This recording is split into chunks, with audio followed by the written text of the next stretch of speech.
PM Modi ने lockdown को 3 मई तक बढ़ाने का जो ऐलान किया था उसमें 20 अप्रैल से कई तरह की छूट देने की बात कही थी। उसमें ये छूट है, आईटी कंपनियों को 50% स्ट्रेंथ के साथ काम करने की छूट है। इसके अलावा इमरजेंसी में प्राइवेट गाड़ियों को भी इजाजत दी जाएगी।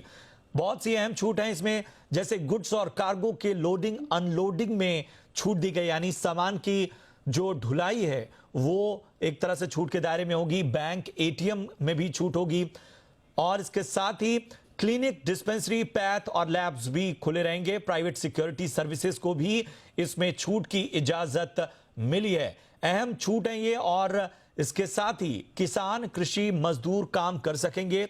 खाद, बीज, कीटनाशकों की बिक्री होगी, यानी इनकी दुकानें खुलेंगी। कटाई से जुड़ी मशीनों का मूवमेंट हो सकेगा, यानी कंबाइन मशीन जो होती हैं उनकी मूवमेंट हो सकेगी। मछली पालन से जुड़ी गतिविधियां भी चालू रहेंगी।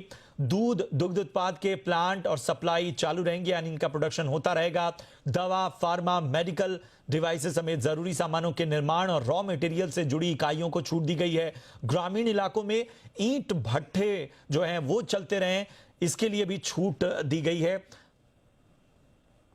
और रवि त्रिपाठी हमारे सहयोगी इस वक्त जुड़ चुके हैं। रवि, एक अहम गाइडलाइन जारी की गई है और जी मीडिया ने कल ही इसके संकेत दे दिए थे कि किस तरह से इंडस्ट्रीज और कृषि पर यह फोकस रहने वाला है। और एक्सटेंशन देखें तो कमोबेश वही सब है। कृषि से जुड़ी हुई चीजें, इंडस्ट्री से जुड़ी हुई चीजें, सभी को छूट मिली है।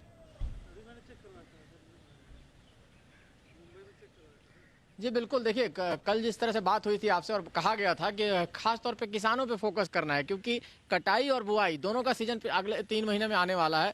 कटाई की शुरुआत हो चुकी है और बुआई का सीजन आने वाला है, तो उस लिहाज से किसानों को क्या रिलैक्सेशन मिलना चाहिए, किस तरह से किसान जाकर अपनी कटाई कर सकते हैं, किस तरह से अपने अनाज को बाजार में भेज सकते हैं, सरकार उस तरह से क्या व्यवस्था करेगी। उसके अलावा साथ साथ जब बुआई का सीजन शुरू होगा तो उनको खाद चाहिए, तमाम और चीज़ों की जरूरत पड़ेगी, तो उसकी व्यवस्था के लिए जो छूट दी जा सकती है वो सारी छूट दी गई है।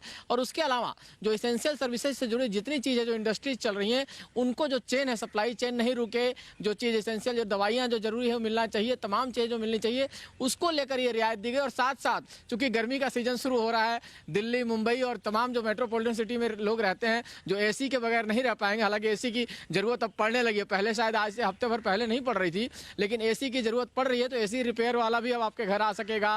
वाटर कूलर से लेकर तमाम तरह की दिक्कतें आ रही है वो आपके घर आ सकेगा।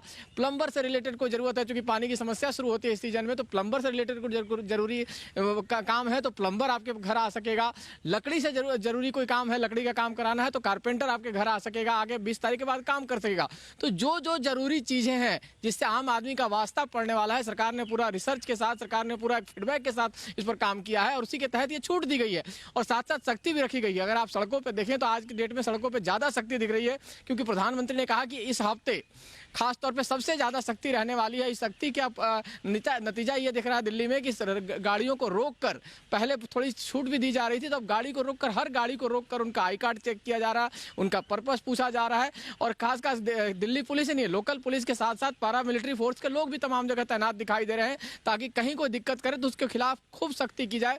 बड़ी बात ये जो आज की निकल के गाइडलाइंस में ये आई है कि आपको मास्क पहन के ही रहना है, बिना मास्क के अगर आप पहनते हैं तो आपके खिलाफ कार्रवाई होगी। और साथ साथ अगर आप सड़क पे थूकने की आदत रखते हैं, जो दिल्ली हिंदुस्तान में कई लोगों को आदत होती है, गुटखा खाना, पान खाना और जगह जगह थूकते रहना, तो उन लोगों के खिलाफ सख्त से सख्त कार्रवाई, फाइन का भी प्रावधान किया गया है। तो ये बड़ी चीज़ है, क्योंकि जिन चीज़ों से चीज़ें फैल सकती है उसको रोकना है और साथ साथ जो ज़रूरत की चीज़ें हैं लोगों की उनके लिए छूट देनी है। तो तमाम चीज़ें इसे इस गाइडलाइंस में आपको देखने को मिली है। और प्रधानमंत्री ने बाकायदे कहा था कल समझाते हुए कि आप लोगों से रिक्वेस्ट है कि एक हफ्ते कम से कम चीज़ों का पालन करें, क्योंकि सरकार को लग रहा है कि धीरे धीरे चीज़ें कंट्रोल में आ रही हैं। अगर आप स्टेट वाइज रिजल्ट देखते हैं तो लग रहा है कि कई स्टेट्स में धीरे धीरे चीज़ें कंट्रोल में आ रही हैं, काबू में आ रही है। दिल्ली, मुंबई और कई शहरों को छोड़ देते हो, क्योंकि महाराष्ट्र में बहुत ज़्यादा अभी भी केस है और डर इस बात का है कि कुछ इलाके में फैल सकता है। जिस तरह से कल महाराष्ट्र में कुछ चीज़ें, कहीं भ्रम फैलाया गया चीज़ कि स्टेशन पर लोग जुटने लगे। दिल्ली में इस तरह का चीज़ आपको आनंद विहार में देखने को मिला था, जब मरकज की घटना आपको देखने को मिली थी, मरकज में जब लोग पाए गए थे। तो इस तरह की चीज़ों को रोकना है, ग्रुप ट्रांसमिशन ना हो, पब्लिक में फैले ना, उसको रोकने का एहतियात भी बरतना और साथ साथ लोगों की जरूरत के हिसाब से उनको सुविधाएं भी देनी है, इसका ख्याल भी सरकार रख रही है।